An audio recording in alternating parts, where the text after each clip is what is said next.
You should be able to have an excellent life without going to college. But if you want to go to college, it should be debt-free.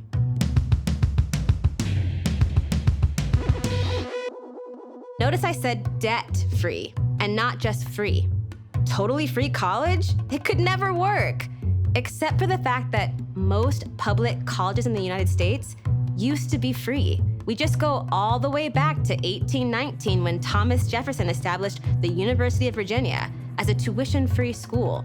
Then, in 1862, Abraham Lincoln granted federal land to start dozens of free colleges across the nation. And in 1944, President Franklin D. Roosevelt funded the GI Bill, covering college tuition and expenses for almost 8 million veterans. But today, tuition-free college is a concept that, for some people, is just too hard to wrap their head around. It's the kind of thing they do in countries like, say, Fiji, and 38 other countries around the world. Places like Estonia, Uruguay, Trinidad and Tobago, France, Austria. There are even countries like Norway, Iceland, Germany that offer free college to anyone who shows up. Like an American person could go there right now and they would let you attend college tuition-free. So, if college used to be free here, and obviously is still free in a whole lot of the rest of the world, what happened? To explain, we'll jump back all the way to the year 1960 when less than 8% of high school graduates in the US chose to go to college. And as you might have guessed, those less than 8% were mostly white dudes. But as the civil rights movement took flight and affirmative action became the law of the land, suddenly all these other young people, many of whom were not white dudes, decided, hey, I'd like to go to college too. By the end of the decade, college enrollment had more than tripled and was more diverse than ever before. Now, two other big historical events happened that decade that are very pertinent to our story: the Vietnam War and Ronald Reagan became the governor of California. When Governor Ronald Reagan took office in 1967, he became vexed.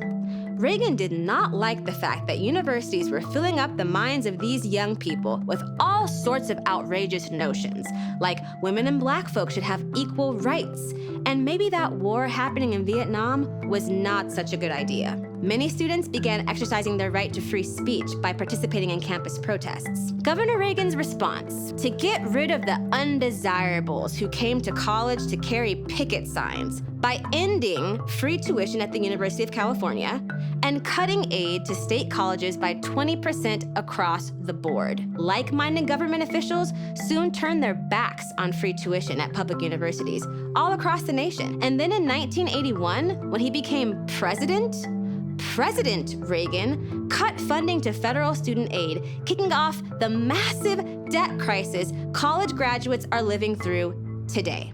Now, public colleges have become so expensive that more than half of those who enroll are forced to take out student loans. As a result, 1 in 7 Americans, that's 45 million people, owe an average of more than $37,000 each in student debt. And that's just the average.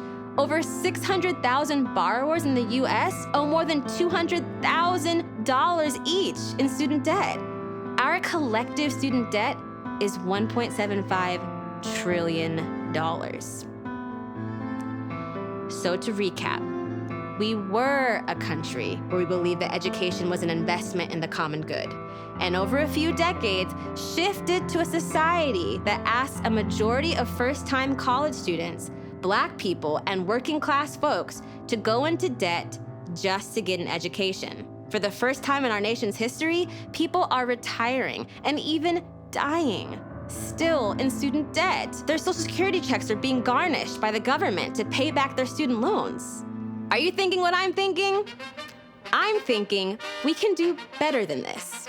Listen, by the time the original GI Bill ended in 1956, it had made education possible for 14 future Nobel Prize winners, 3 Supreme Court justices, 3 presidents, 12 senators, 24 Pulitzer Prize winners, 238,000 teachers, 91,000 scientists, 67,000 doctors, 450,000 engineers, 240 accountants, 17,000 journalists, 22,000 dentists, and about 1 million lawyers, nurses, artists, actors, writers, pilots, and entrepreneurs. When higher education is affordable to us all, our people and our democracy flourish. Because when we invest in each other, we all can thrive.